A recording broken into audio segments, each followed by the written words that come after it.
오늘은 어떤 교회가 되고 싶은가라는 주제로 말씀을 나누기를 원합니다. 여러분들이 생각하는 좋은 교회가 무엇인가요? 좋은 교회. 우리가 각자 머릿속에 이런 교회가 좋은 교회인 것 같다라는 생각이 분명히 있을 거라고 생각하거든요. 어떤 청년들은 사람이 많이 모이는 곳이 좋은 교회라고 생각할 수 있고, 어떤 청년들은 그 안에서 프로그램이 잘 되어 있는 곳이 좋은 교회라 생각할 수도 있고, 어떤 청년들은 사랑이 넘치는 곳이 좋은 교회라 생각할 수 있고, 어떤 청년들은 말씀이 잘 전해지는 곳이 좋은 교회다라고 생각할 수 있다라는 거죠. 그러니까 각자가 우리가 가지고 있는, 생각하고 있는 그 좋은 교회의 기준은 모두가 다를 거고, 아마도 그 좋은 교회의 기준에 따라서 여러분들이 교회를 선택하고 그 교회를 등록하며 나아갈 겁니다.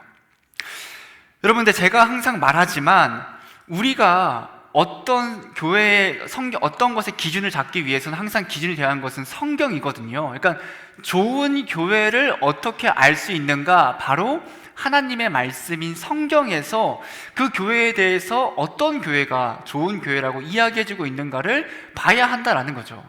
그러니까 오늘 말씀을 통해서 이 성경에서는 교회가 어떤 모습이 되어야 한다고 이야기하고 있는가 하는 겁니다. 우리가 종종 좋은 교회, 본이 되는 교회를 이야기할 때 어떤 얘기를 많이 하냐면, 우리가 초대교회 때로 돌아가야 한다고 이야기를 많이 하거든요. 초대교회의 모습으로. 그럼 그 초대교회가 언제인가, 그 기간이 언제인가, 이거는 조금 학자들마다 이렇게 다르게 보기도 하는데, 대표적으로 보자면 이 초대교회는 예수님이 이제 죽으시고 부활하시고 승천하시잖아요. 하늘로 올라가시잖아요. 그리고 이제 오순절 날에 성령님이 강림하는, 성령님이 임하는 사건이 일어나면서 우리가 그때를 보통 초대교회가 이제 본격적으로 뭔가 가시적으로 시작되었다라고 이야기를 하거든요. 그게 한 AD 30년 정도의 시간입니다. 그로부터 모든 사도가 다 죽고 마지막 사도가 사도 요한인데, 그 사도 요한이 죽는 1세기 말까지의 시기를, 이때를 보통 대표해서 초대교회라고 이야기하는 거고, 오늘 본문 말씀이 바로 이러한 초대교회의 시작의 말씀을 전해주고 있습니다. 초대교회로 돌아가야 된다라고 말한 사람들의 의미는 무엇이냐면, 우리가 성경에서 말해주고 있는 그 처음 교회의 모습으로 돌아가야 한다, 그때 그 모습을 회복해야 한다라고 이야기하고 있다라는 거죠. 여러분, 실제로 초대교회의 모습은 우리에게 참 많은 귀감이 되고 우리가 정말로 닮아야 하는 그런 모습을 가지고 있는 것이 사실입니다. 그런데 고민해 봐야 할 것은, 그러면 그 초대교회의 모습이 완벽했는가? 그들은 진짜 어떠한 문제도 없이, 어떠한 다툼도 없이 온전했는가? 그렇지 않았다라는 거죠. 우리가 갈라디아서를 계속 보고 있지만 그 갈라디아 교회 안에도 문제들이 있었죠. 그 안에 거짓된 사람들이 들어왔고, 그 거짓된 사람들의 잘못된 말씀으로 말미암아 그 안에 성도들이 미혹을 당하는 모습도 있었고, 또 고린도 전서 후서를 보면 그 고린도 교회 안에 얼마나 많은 문제가 있었냐면, 그 안에서 근친상간이 용인되고 성도들 사이에 싸우는 것이 번져서 법적으로 소송이 일어나게 되고, 성적인 문제, 무질서, 이혼, 헌금을 하지 않는 모습 등의 여러 문제들을 바울이 책망하고 바로잡고 있는 게 고린도 전서 후서거든요. 더 나아가서 요한계시록에 보면 7교회가 나옵니다. 제가 그림을 하나 했는데, 왜 그림을 가져왔냐면 여러분들이 잘 모르더라고요. 그래서 좀 가시적으로 이런 교회들이 있다라고 보면 되는데, 저는 어떻게 외우냐면 에서버두 사빌라, 그냥 앞 글자만 따서 외우는데, 그래서 에베소, 서머나, 버가모, 에서버두, 두아디라, 에서버두, 사사데, 빌라델비아, 라오데기아, 이렇게 7개의 교회가 나와요. 요한계시록에 보면. 예수님이 이 7개의 교회들을 하나하나 이야기하면서 어떤 걸 하시냐면, 어떤 교회는 칭찬하시는데 어떤 교회는 책망하십니다. 어떤 책망을 하시냐면, 너희가 그 처음 사랑을 잃었다, 너희가 우상을 숭배하고 있다, 너희가 모든 죄를 묵과하고 있다, 무시하고 있다라고 이야기하면서 칭찬하는 교회도 있지만 분명히 책망하고 있는 교회도 있다라는 겁니다. 그러니까 우리가 초대교회는 무조건 좋은 교회야, 완벽한 교회라고 생각할 수는 없다라는 거죠. 그렇지만 그럼에도 불구하고 이 초대교회, 성경에서 말해주고 있는 그 초대의 교회의 모습은 오늘날 우리가 보고 또한 닮아야 할 모습들을 분명히 전해주고 있다라는 겁니다. 오늘 말씀을 통해서 하나님께서 원하시는 그 교회의 모습을 회복하고 그 교회의 모습을 닮아가는 우리가 되기를 소망합니다. 오늘 말씀은 일명 오순절 성령 강림 사건이라는 것이 일어난 뒤에 나타나는 모습인데, 여러분 이런 겁니다. 예수님께서 십자가에 죽으시잖아요. 죽고 부활하신단 말이죠. 근데 부활하시고 승천을 하시는데, 그 승천할 때까지 바로 승천하신 것이 아니라 40일 정도의 시간 동안 이 땅에서 제자들과 함께 하면서 그들에게 말씀을 전하시거든요. 그 말씀을 전하고 40일째 되는 날에 이제 하늘로 올라가시는 거죠. 그로부터 10일이라는 시간이 흐르고, 그때 제자들과 예수님을 따르는 사람들이 마가의 다락방에 모여서 기도를 합니다. 함께 오순절, 그날이 오순절이에요. 오순절. 그 오순절 때 기도를 하는데, 그 오순절 날에 성령이 임하게 되더라, 기도하는 순간에. 그리고 그때 방언을 하게 되었다라는 것이 오순절 성령 강림 사건입니다. 여러분, 이 성령님께서 임하셨던 사건은 뭔가 뜬금없이 뭐야? 성령님이 왜 갑자기 왔지? 그런 게 아니라 이미 구약시대 때부터 예언된 말씀이었거든요. 하나님께서 구약시대 때 이 성령이 구약 때는 특정한 사람, 특정한 상황에만 임했는데 어떤 말씀을 해주시냐면 이 성령이 모두에게 다 임할 날이 올 것이다 라고 예언을 해주셨고 말씀해 주셨고, 예수님께서도 그 당시에 제자들에게 내가 죽어야만이, 내가 이 땅에서 하늘로 올라가야만이 보혜사인 성령이 임한다, 올 수 있다, 오게 된다라고 말씀을 하셨다라는 겁니다. 그러니까 오늘의 말씀에 그 성령이 임하는 사건은 구약의 말씀의 성취이자 예수님의 그 약속이 성취되는 사건이 오늘의 말씀이다라는 거죠. 이렇게 성령이 임함으로 말미암아 어떤 일이 벌어지게 되냐면, 베드로가 수많은 사람들 앞에서 설교를 전합니다. 설교를 전하는데, 그때 당시에 설교를 통해서 수많은 사람들이 세례를 받고 수많은 사람들이 회심하는 사건이 일어나는데, 몇 명이나 회심하게 되냐면 41절 말씀에 이렇게 말합니다. 그 말을 받은 사람들은 세례를 받음에 이날의 신도의 수가 3,000이나 더하더라. 그러니까 성령이 임하고 베드로가 성령을 받고 성령이 충만한 상태에서 말씀을 전하니까 3,000명이라는 엄청난 수의 사람들이 세례를 받고 마음을 돌이켜서 예수님을 믿게 되는 그 회심의 사건이 일어났다라는 거죠. 여러분, 너무나도 굉장한 사건, 3,000명이 하루 만에 갑자기 믿게 되었다는 것은 말도 안 되는 사건인데, 그래서 그런지 몰라도 많은 사람들이 사도행전 2장 말씀에서 어떤 것에 초점을 맞추냐면 이 3,000명이라는 사람들이 믿게 되었다는 것에 초점을 맞춰서 우리도 이렇게 많은 사람들이 믿어야 한다, 믿게 돼야 한다라고, 부흥해야 한다라고 이야기합니다. 물론 정말로 한 명의 설교로 말미암아 수많은 사람들이 예수님 믿게 되는 그 엄청난 그 복음의 기적이 일어나는 게 우리에게 너무 복된 일이고 기쁜 일이지만, 사실 이 사도행전을 기록한 사람이 누가거든요.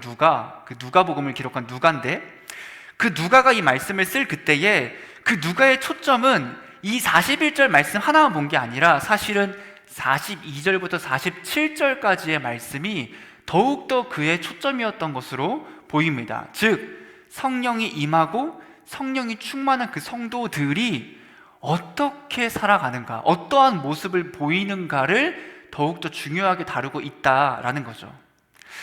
여러분, 오순절 때 성령이 임하고 3,000명에 넘는 사람들이 성령이 충만한 그리스도인이 되면서 그들이 아름다운 교회를 이루며 살아가게 됩니다.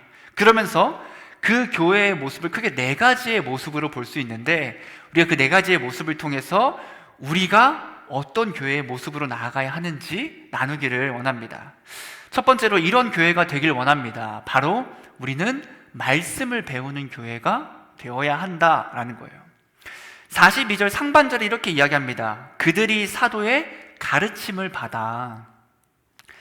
베드로의 복음을 듣고, 여러분 3,000명이라는 수많은 사람들이 회심을 해서 예수님을 믿게 되었을 그때에 그들이 믿음을 가지는 제일 먼저 한 게 무엇이냐면 사도들에게 가르침을 받아요. 가르침.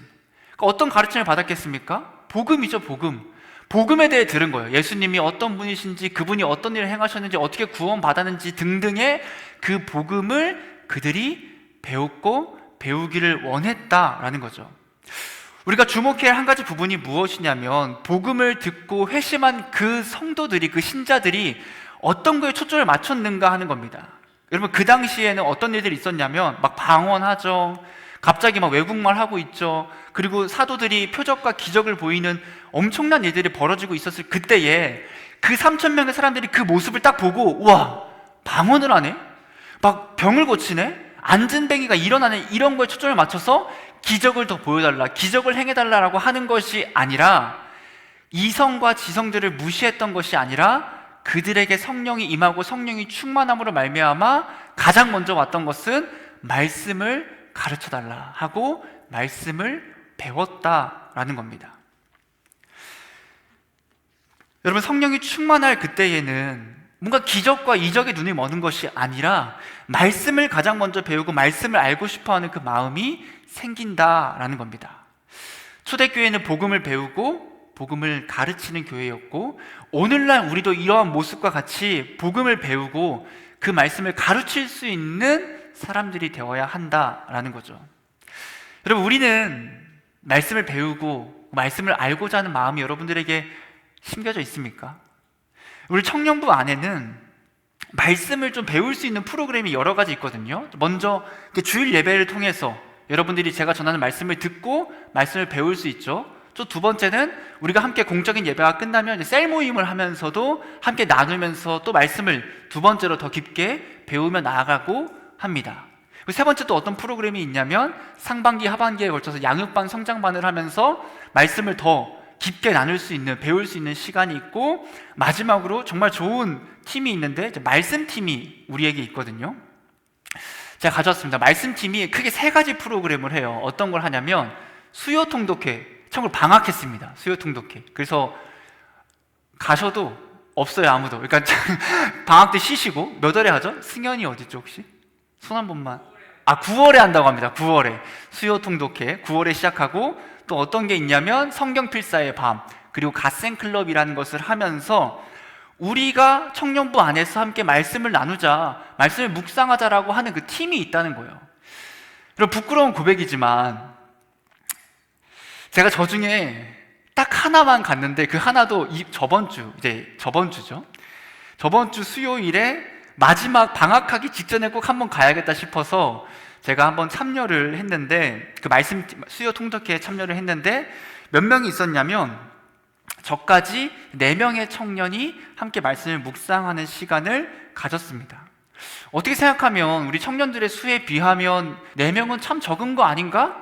그게 뭐 별로 안 좋은 거 아닌가 생각할 수 있지만, 그럴 수도 있지만, 여러분 사실은 그 자리에 2명이 있다고, 혹은 단 1명만 있다고 해도 그 자리를 지킨다면 하나님이 전 진짜 기뻐하실 거라고, 무조건 기뻐하실 거라고 생각합니다. 왜냐하면 하나님께서는 사람의 많고 사람들의 더 열심히 하는 그런 모습보다 그 중심을 보시기 때문이죠. 그 자리를 누가 지키고 있는가, 어떻게 그 자리에서 함께 말씀을 나누는가를 분명히 보시고, 진짜 그 자리를 지키는 우리 말씀팀장인 승현을 포함해서 몇몇 청년들이 함께 많이 하거든요. 그 가운데 진짜 하나님께서 그 모습을 기뻐하시고 사랑스럽게 보실 줄을 저는 확신할 수 있습니다. 여러분, 이렇게 우리 청년부 안에도 말씀을 나눌 수 있는 많은 프로그램들과 많은 것들이 있는데, 중요한 건 뭐냐면 프로그램이 많다 그래서 그 교회가 말씀을 배우는 교회는 아니라는 겁니다. 어떤 게 있어야 하냐면 말씀을 배우고 싶어하고 말씀을 갈망하는 성도들이 있어야 그 교회가 진짜 말씀을 배우는 교회다 하는 겁니다. 여러분, 프로그램만 많으면 뭐합니까? 사람들이 그걸 듣지 않으면, 청년들이 원하지 않고 청년들이 다가가려고 하지 않으면 무용지물인 거예요. 진짜 말씀을 사모하고 배우고자 하는 교회는 그 안에 얼마나 많은, 우리로 따지면 청년들이 말씀을 배우고자 하고 갈망하고자 하는가를 보아야 하는 거죠. 여러분, 우리가 말씀을 배우는 교회가 돼야 되고, 더 나아가서 배우는 것을 넘어서 그 말씀을 가르칠 수 있는 그런 청년부가 되어야 합니다. 두 번째로, 이런 교회가 되길 원하는데 우리는 사랑하는 교회가 되어야 합니다. 사랑하는 교회. 42절의 중반절에 이렇게 나옵니다. 서로 교제하고 떡을 떼며. 초대교회 때 성령이 충만했던 신자들에게 어떤 일이 일어났냐면 그들은 교제했어요. 교제. 어떻게 교제했는가? 그 자세한 말씀이 바로 44절, 45절에 나오게 되는데 이렇게 말합니다. 믿는 사람이 다 함께 있어 모든 물건을 서로 통용하고 또 재산과 소유를 팔아 각 사람의 필요를 따라 나누어 주며 라는 거죠. 초대교회의 성도들, 초대교회 신자들은 어떤 걸 했냐면 서로 함께 물건을 같이 나누어 썼대요. 통용했대요. 내 물건, 너 물건 함께 썼다라는 거죠. 그리고 나아가서 내 재산, 내 부동산, 내 귀중품 등의 재산을 팔아요. 그래서 뭐 하냐면 그 금액을 가지고 필요한 사람들에게 나누어 주었다라는 거죠. 그럼 어떤 사람들은 이 말씀을 보면서 오해합니다. 이거 공산주의 아니냐, 공산주의 아니냐. 내 물건 다 팔아서 너 가지고 있는 재산 다 판 다음에 다 모아서 공평하게 나누라는 거냐? 근데 절대 그런 말씀이 아니다라는 거죠.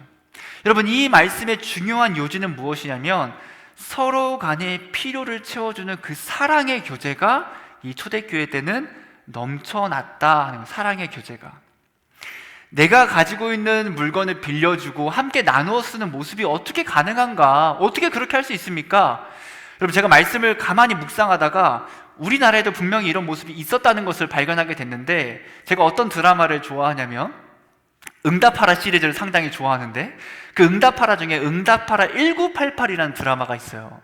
그게 이제 88년도를 중심으로 해서 그때의 시대상을 보여주는 드라마인데, 거기서 어떤 모습이 나오냐면 이제 쌍문동을 배경으로 한 이렇게 이웃집들이 쭉 있잖아요. 옛날 우리 아파트가 아니니까 이제 막 집들이 있는데 집에 뭐 그릇이 없거나 막 냄비가 부족하거나 뭐가 부족해요. 그럼 어떻게 하냐면 야, 쿠팡에서 주문해라가 아니라 야, 옆집 누구한테 가서 좀 빌려와라 라고 자녀한테 말하는 거죠. 누구네 집에 가서 그릇 좀 빌려와, 누구네 집에 가서 냄비 좀 빌려와 하면 딱 가면 그 집에서 그것들을 그냥 빌려주는 거예요. 왜? 내 물건이지만 마치 함께 나눠 쓰는 것처럼 자유롭게 빌려주고 함께 쓰는 거죠.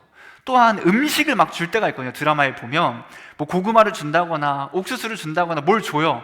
그럼 그 바구니를 그대로 빈 상태로 주는 것이 아니라 다시 또 우리 집에서 뭔가 채워서 주는 거죠. 여러분, 어떻게 보면 성경에서 오늘 말해주고 있는 서로 물건을 통용하고 나누어 썼다는 그 모습이 우리나라가 80년대, 90년대까지 있었던 그 나누고 함께 베풀던 모습이 참 유사하지 않을까 생각을 합니다. 그만큼 서로가 사랑이 넘쳤다라는 거죠. 여러분, 또한 재산과 소유를 팔아서 필요를 따라 나눠주었다는 것은 어떤 의미냐면 나의 탐욕과 나의 물건을 나만 독식하려고 했던 그런 이기적인 마음이 없었다라는 겁니다. 여러분, 이 말씀이 재산을 소유하지 말라는 말씀은 아니거든요. 왜냐하면 예수님과 제자들은 재산을 소유하지 말란 말씀을 하신 것이 아니고, 또한 당시에 수많은 성도들도 자신들의 재산이 다 있었어요. 부동산, 내 집, 내 소유가 분명히 있었다라는 거죠. 그런데 이 모습은 어떤 모습이냐면 내가 가지고 있는 것을 충만히 만족한 상태, 더 가지려고 더 많은 것을 원하면서 못 주는 게 아니라 나는 이 정도면 충분해, 이 정도면 만족해. 그러니까 필요한 사람들, 가난하고 궁핍하고 어렵고 환경적으로 힘들고 지친 사람들에게 내 재산을 팔아서까지 그들을 도와주는 사랑이 넘쳤다라는 거죠. 여러분, 오늘날 우리 세상은 항상 부족하지 않습니까? 더 공허하고 더 부족하고 더 채우려고 우린 하잖아요. 여기서 이제 직장 다니는 청년 중에 혹시 이런 청년 있습니까? 나는 지금 받는 월급이면 충분하다. 더 오를 필요 없다. 난 충분한데? 난 뭐 더 받을 필요 없는데? 혹시 있나요? 역시 없었군요. 자, 그럼 두 번째, 나는 지금 너무 행복하고 너무 만족스러운 삶을 살아간다. 이거보다 더 행복할 수 없다라고 하는 청년들이 혹시 있습니까? 오, 신영이 제가 들었어요. 지금 만족한 삶을 살고 있잖아요. 진짜 은혜죠. 여러분, 있겠죠. 근데 진짜 많지 않을 겁니다. 우리는 언제나 갈급하고 더 원하고 항상 여유가 있으면 해야지 생각합니다. 여유가 생기면 물질로 도와줘야지, 좀 더 여유가 있으면 봉사해야지, 좀 더 여유가 있으면 섬겨야지, 좀 더 여유가 있으면 헌금하고 11조 해야지 하면서 어느 정도의 여유냐면 내 배가 터질 정도의, 와, 더 이상 먹을 수가 없어 라는 정도까지 찼을 때 비로소 조금을 나눠주는 게 우리의 모습이다라는 거죠. 그럼 우리의 마음은 깨진 항아리와 같아서 아무리 채우려고 해도 채워지지 않는, 일명 밑 빠진 독에 물 붓는 것과 똑같다라는 겁니다. 여러분, 동화 중에 콩쥐팥쥐죠. 콩쥐팥쥐. 그 콩쥐팥쥐에 보면 계모와 언니 팥쥐로부터 콩쥐가 괴롭힘을 당합니다. 막 괴롭힘을 당하다가 하루는 어떤 일이 있냐면 항아리를 하나께 준 다음에 그 팥쥐와 엄마가 이 항아리에 물을 다 채우면 따라와라 라고 하는 거죠. 그래서 콩쥐가 물을 막 채워요. 근데 안 차. 왜 안 차죠? 그 밑에 항아리가 깨져 있잖아요. 자, 동화 아시죠? 콩쥐팥쥐? 자, 아시고 물을 계속 채워요. 근데 안 차네? 근데 누가 도와주죠? 저 멀리서 두꺼비가 와서 그 두꺼비가 구멍을 막아주니까 물이 차서 콩쥐가 이제 가게 되는 그런 모습을 보이잖아요. 그럼 우리의 마음이 저는 이런 깨진 항아리와 같다라고 생각하거든요. 그래서 이 공허함이 채워지지가 않아요. 돈을 들이붓고 세상의 편안함과 안락함과 여행이란 즐거움과 세상의 모든 것을 아무리 들이부어도 계속 공허하고 계속 부족하고 채워지지 않는 우리의 모습 가운데 그 깨진 부분을 채워주시는 분이 하나님이신데 어떻게 채워주시냐면 우리에게 성령을 주셔서, 그 성령은 무한하신 분이셔서 그 성령의 능력으로 말미암아 우리의 유한한 그 마음이, 어떻게 보면 무한에 가까운 그 공허함을 가진 그 마음을 무한하신 성령께서 채워주신다라는 겁니다. 그럼 어떻게 되죠? 그럼 그때부터 내 마음은 충만함을 가지게 된다라는 거예요. 충만함을. 그래서 초대교회 때처럼 이러한 사랑의 나눔과 교제가 가능해진다는 겁니다. 왜?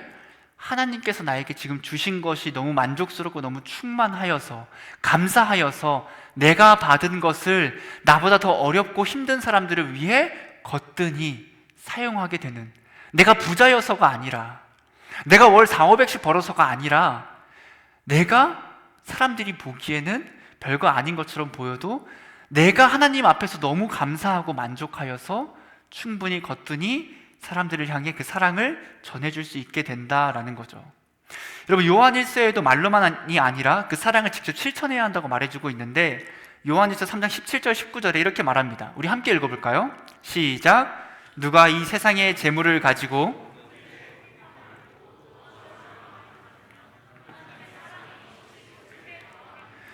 자녀들아, 우리가 말과 혀로만 사랑하지 말고 행함과 진실함으로 하자. 이로써 우리가 진리에 속한 줄을 알고 또 우리 마음을 주 앞에서 굳세게 하리니. 사랑은 말로만 멈추는 것이 아니라 형제의 궁핍함을 보고도 도와줄 마음이 없다면 하나님의 사랑이 어찌 너희 마음속에 있다고 할 수 있겠느냐. 어렵고 힘들고 아파하는 사람들을 볼 그때에 직접 그 사람을 도와주어야 하지 않겠느냐라고 하나님은 말씀해 주시고 계신 거죠. 또한 초대교회 신자들은 떡을 떼며 함께 음식을 먹었습니다. 46절 하반절에 이렇게 말합니다. 집에서 떡을 떼며 기쁨과 순전한 마음으로 음식을 먹고. 여기서 떡을 떼다라는 말은 두 가지를 함께 포함하고 있는데요. 하나는 성만찬, 성찬을 했다는 거고, 또 하나는 떡을 떼며 식탁 교제를 했다는 것을 함께 의미하고 있는 겁니다. 신자들은 어떤 모습을 보였냐면 차별 없이, 이기심 없이, 탐욕 없이, 허례와 허식과 외식 없이 함께 모여서 함께 주의 만찬 성찬을 나누고 즐기고 함께 식사를 하면서 한 가족, 사랑과 기쁨과 순전함이 넘치는 한 가족인 식구의 모습을 보였다라는 겁니다. 여러분, 우리 또한, 우리 청년부 또한, 우리 교회 또한 이렇게 함께 사랑의 교제가 넘치는 청년부가 되어야 한다라는 거죠.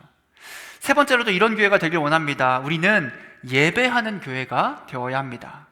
42절 하반절과 46절과 7절에 이렇게 이야기합니다. 오로지 기도하기를 힘쓰라. 또한 46절에 날마다 마음을 같이하여 성전에 모이기를 힘쓰고 집에서 떡을 떼며 기쁨과 순전한 마음으로 음식을 먹고 하나님을 찬미하며. 초대교회 신자들은 자기들끼리만 교제하고 사랑해서 멈추는 것이 아니라 그 사랑이 어디까지 가냐면 하나님을 향해서까지 넘치게 되는 거죠. 여러분, 그들이 함께 모여서 예배하고 함께 모여 기도했고 함께 모여 찬양했고 함께 모여 주님께 영광 돌리는 그 거룩한 모습을 넘치게 보였다라는 겁니다. 만약에 사람들끼리만 친밀했으면 그 모습은 교회가 아니어도 할 수 있어요. 그렇잖아요. 교회가 아니어도 모일 수 있어요. 교회가 아니어도 함께 봉사할 수 있고 섬길 수 있고 교제할 수 있는데, 이 교회만의 특별한 모습을 무엇이냐면 그들이 함께 모여서 하나님을 예배했더라. 하나님을 찬미했더라, 함께 기도했더라 라고 이야기해주고 있는 거죠. 여러분, 우리는 얼마나 하나님을 온전히 예배하며 나아가고 있습니까? 일주일에 한 번, 주일에 이 1시간, 우리가 2시에 1시간 반 정도 예배하는 것으로 여러분 충분히 만족하십니까? 삶에서 하나님을 예배하고 있습니까?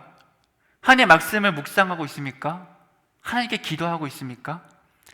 하나님을 찬양하며 하나님을 사랑하고 그 말씀을 지키며 살려고 간절히 노력하며 여러분 살아가고 있냐 하는 겁니다. 여러분, 주일에 교회에 와서 예배 드리는 거 너무 좋죠. 이건 진짜 하나님을 기뻐하는, 우리가 마땅히 주님의 자녀로서 행해야 하는 아름다운 모습인 게 맞거든요. 그런데 이런 겁니다. 이 예배가 끝나면 여러분들은 집에 가겠죠. 이렇게 모임하고. 그러면 그 교회를 떠난 순간부터 월요일부터 토요일까지 여러분들의 삶 가운데에 하나님이 어느 자리에 얼만큼 있냐 하는 거예요.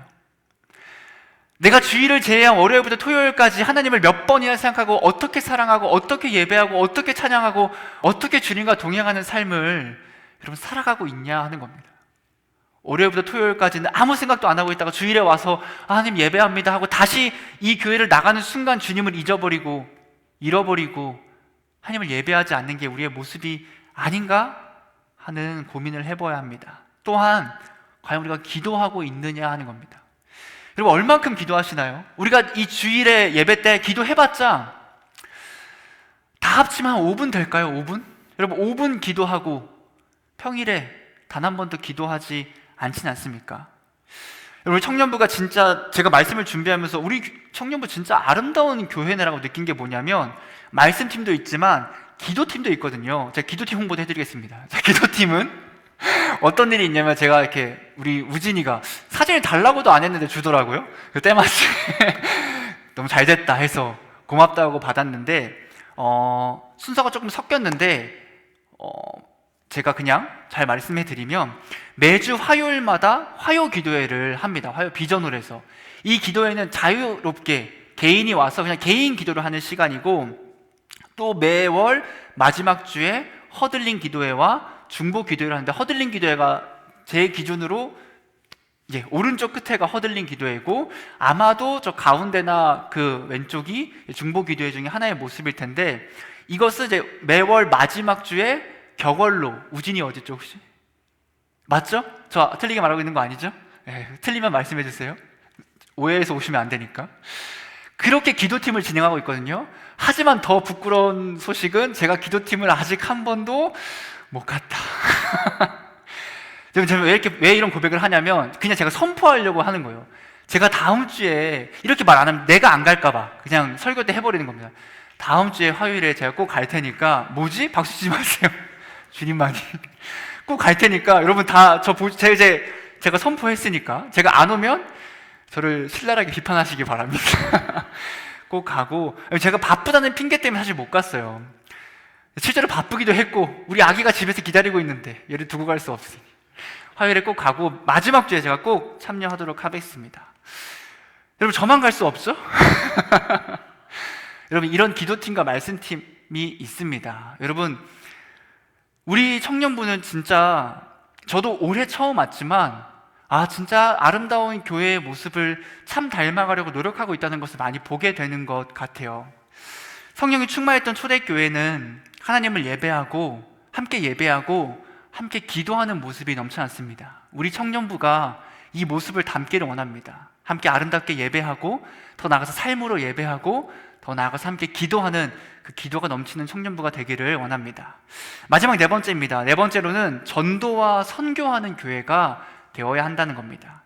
47절 하반절 말씀에 이렇게 이야기합니다. 온 백성에게 칭송을 받으니 주께서 구원받는 사람을 날마다 더하게 하시니라. 말씀을 배우고 함께 사랑의 교제를 나누고 함께 예배했던 그 성도들을 보고 어떤 일이 일어나냐면, 그 성도들을 보고 온 백성이 그들을 칭송했다는 거예요. 이런 거죠. 와, 어떻게 저렇게 살아갈 수 있지? 아니, 저 사람들은 어떻게 저렇게 사랑이 넘치지? 어떻게 저렇게 예배하지? 어떻게 저렇게 함께 교제하지? 어떻게 저렇게 감격과 희망과 소망이 넘칠까라는 모습을 보면서 그들이 말과 마음에서 그들을 칭송할 정도의 모습을 그 초대교회 사람들이 보였고, 그리고 무엇보다 중요한 것은 그 가운데에 하나님께서 구원받는 사람을 날마다 더하게 하셨더라. 수많은 사람들이, 더 많은 사람들이 예수 그리스도를 믿었더라 라는 겁니다. 여러분, 이 믿게 된 이유는 그냥 그 모습을 보고 나도 한번 믿어볼까? 좋아 보이는데, 이렇게 하지 않았다는 거예요. 어떻게 믿게 될 수 있었냐면, 그 당시에 말씀에서는 정확히 전해주고 있지 않지만 그 당시에 성도들이 그 복음의 기쁨, 그 복음의 감격을 누리고 그것을 내 이웃과 내 가족과 내 친구와 내 주변 사람들에게 널리 전했기 때문에 하나님께서 그들을 사용하셔서 수많은 사람들이 예수 그리스도께 돌아올 수 있도록 인도하셨다라는 겁니다. 여러분, 교회는 복음을 우리끼리만 간직해서는 안 된다라는 겁니다. 이 복음을 믿지 않는 사람들에게 전해야 하는데, 그게 예수님의 명령이자 사명인데 어떻게 전할 수 있는가? 제가 원고에는 사실 시간 때문에 뺐었는데 할 수 있을 것 같아요. 우리 그 청년부의 이청 부회장이 그 박성철 청년이 있는데, 성철 청년이 제가 허락을 맡았습니다. 헌혈을 많이 해요. 몇 번이나 헌혈을 할 것 같습니까? 뭐 한 20번, 30번 많이 하는 거잖아요. 101번에 헌혈을 했거든요. 101번. 거의 예수죠, 예수. 거의 보혈로 생명을 살리는 101번을 하거든요. 근데 그 헌혈을 많이 했다는 걸 얘기하려는 것이 아니라, 그래서 헌혈 얘기를 하면 어떻게 막 얘기하냐면 너무 막 기뻐해요. 그래서 목사님, 헌혈은 말이죠, 이거를 어떻게 해야 되는 거냐면, 뭐 헌혈을 하면 뭐가 좋고, 어떻게 헌혈을 준비해야 되고, 헌혈했을 때 어떤 사람들이 뭐 도움을 받고, 막 이런 걸 되게 기쁘게 얘기해 주거든요. 근데 그 모습을 보면서 제가 어떤 생각이 들었냐면, 우리가 복음을 전할 때 이렇게 전하면 참 좋겠다. 그럼 맛있는 걸 좋아하는 사람들은 맛집을 전할 때 어떻게 해요? 야, 이 집 진짜 맛있어. 이 집은 싸고, 근데 뭐 여기 이런 게 맛있고, 뭐 이렇게 하고 너무 깨끗하고 서비스 좋고, 막 격양돼서 이야기하잖아요. 우리 영화를 좋아하는 우리 지엽이가 영화를 얘기할 때 어떻게 얘기하죠? 막 격양돼 있어. 와, 목사님, 이 영화는 말이죠, 이게 너무 재밌고 이건 이런 내용이고. 그런데 복음을 전할 때 우리가 복음의 감격을 누렸다면, 그 복음의 기쁨을 알고 있다면 어떻게 복음을 전해야 하죠? 예수님 믿으세요. 너무 좋지만 그게 아니라, 예수님은 말이죠, 진짜 제가 세상을 살면서 너무 어렵고 힘들었는데 그때 예수님을 딱 만났는데 예수님 나를 구원해 주시고, 제 마음이 이제 공허함이 없고, 제가 이런 아픔이 있었는데, 이런 어려움이 있었는데, 이런 힘듦이 있었는데 내가 예수님 믿고 이렇게 변했다니까요.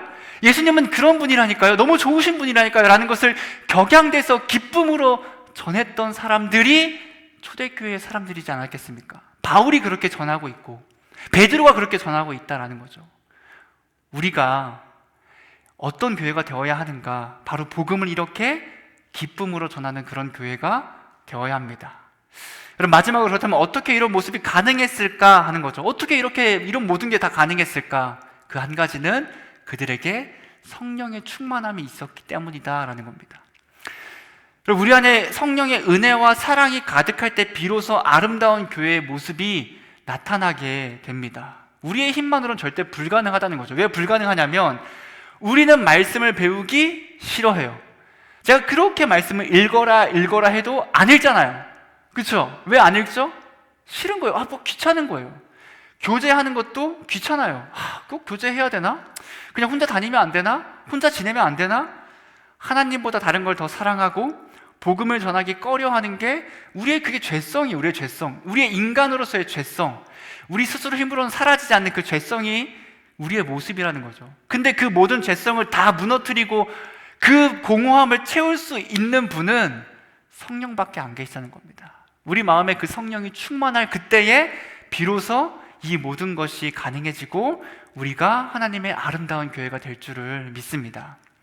여러분, 이게 초대교회의 모습이었습니다. 이 모든 것이 최소값은 참고로 아니에요. 이렇지 않으면 잘못되고 나쁜 교회는 절대 아니고, 이 모습은 우리의 표본입니다. 표본. 이렇게 되어야 하는구나, 이 모습을 닮아가야 하는구나 라고 하는 표본이다라는 거죠. 말씀의 가르침이 넘치고 배우고자 하는 열정이 생기고 힘들고 어려운 사람들을 도와주며 관심을 갖는 그 모습, 궁핍하고 마음이 아프고 쓰러져가는 청년 내 주변에 있을 때 그들에게 밥 한 끼를 사주고 그들의 고민을 들어주고 커피 한 잔을 사주면서 또는 기프티콘을 보내면서까지 힘내라, 많이 어렵지, 많이 힘들지, 기도할게라고 말해줄 수 있는 공동체, 함께 모여서 하나님을 향한 기쁨과 소망이 넘침으로 예배하고 함께 기도하며 서로를 위해서 중보해주고 그 아픔을 감싸줄 수 있는 공동체, 더 나아가서 우리가 받은 구원의 기쁨과 감격과 은혜를 여기서만 누리고 끝나는 것이 아니라 이제 바깥으로 믿지 않는 사람들에게까지 충만히 전하여서 수많은 사람들이 하나님의 그 한 영혼이 돌아올 수 있도록 노력하는 공동체, 여러분 그런 공동체가 되기를 소망하고, 그 실천 중에 하나가 오늘 저녁에 있을 새가족 환영회라고 저는 생각합니다. 오늘 저녁에 새가족 환영회가 있습니다. 1월부터 6월까지, 12월부터인가요? 12월부터 6월까지 새로 온 청년들을 이제 함께 모시고 우리가 모시고 환영해주고 축하해주는 시간이 있습니다. 또 한 가지의 실천이 바로 전 수련회라고 생각을 합니다. 여러분, 수련회는 이 모든 모습이 온전히 나타나는 곳이거든요. 말씀을 배우죠, 함께 교제하죠, 함께 예배하죠, 찬양하죠, 기도하죠, 또한 그 안에 믿음이 연약한 청년들에게 복음을 전하기까지 하는 그 아름다운 모습이 수련회에 가득할 겁니다. 우리 청년들이 그래도 지금 많이 신청한 걸로 알고 있는데, 고민하는 청년들이 있다면 저는 언제나 꼭 수련회에 함께 가자라고 이야기합니다. 왜냐하면 그 가운데 진짜 함께 기도하고 교제하고 나눔을 통해 온전한 교회의 모습을 다시 회복하고, 우리가 다시 돌아왔을 그때의 그 모습이 다시 이 주일에 넘쳐나는 시간이 되기를 소망합니다. 그렇게 우리가 진정 아름다운 교회가 되는 청년부가 되기를 주님의 이름으로 축복합니다. 여러분, 함께 찬양하기를 원합니다. 우리 함께 찬양할 그때에 하나님, 우리가 이런 교회가 되게 해주세요라고 함께 찬양하며 나아가겠습니다.